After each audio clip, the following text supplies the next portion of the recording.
Okay, Ron. Alrighty now, like I say, these are letters to the editor. I write to our local newspaper, and I get responses. And this particular writer missed my point, and that is that all my examples of Americans decided to bind together to sacrifice and die was done by their consent, quote unquote. Just as our progenitors, that's our ancestors or people that came before us, had in their crises, quote unquote, when they consented, quote unquote, to act, we did the same. But when the government infringes on our God-given rights, they must give us a rationale behind that infringement. The greater the infringement, the greater the rationale should be given. And they haven't given us that rationale, other than just say, arbitrarily, wear a mask, even though the science says it's not safe. Yet the mindset of the shutdown zealots is the opposite of science. Instead of adapting their thinking in the light of new information, they cling to their original position concerning this virus, despite the new information coming in. That's not science, it's ideology based on, not on data, but on their dogma. Example, the CDC now says the death rate overall is 0.004, which is about that of the flu. The writer who responded to my letter says the virus is, quote, no less threatening to Americans and the world as was World War II, and that is not right, because World War II is way more horrific than today's virus.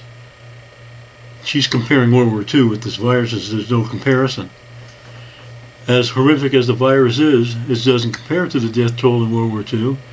The siege of Stalingrad alone cost an estimated 1.9 million lives, and I don't think that even considers the civilian loss of life. The generations of yore knew what sacrifice and hardship was in the face of overwhelming, impossible odds. They didn't allow fear to paralyze them. They faced every crisis head on, knowing how nothing that is worthwhile comes without risk. You can walk out the door and get killed for nothing. Everything's a risk in life. They weren't living for themselves, but for those who would come after them.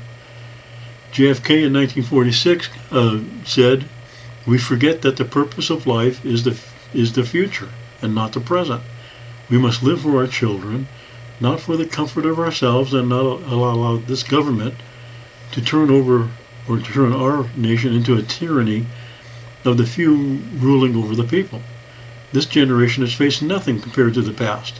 Less than 2% have served in the military, and less than 1% of that number in combat. I was born in the military. I was born to a staff sergeant in the Marine Corps. He was a decorated World War II vet, and born in Hawaii, which was at that time was a territory.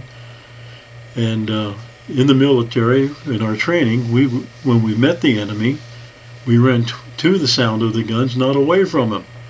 We must run and face this virus head on and not cower and surrender to it. It seems like this generation has produced a generation of, I don't want to cuss or anything, but they're afraid of their own shadow, and this is not right. And I got a quote from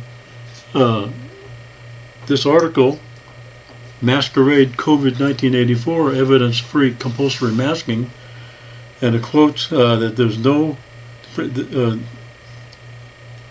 in the testing of masks, it provides no rational evidence-based justification for daily prolonged mask usage by the general public to prevent infection with COVID-19.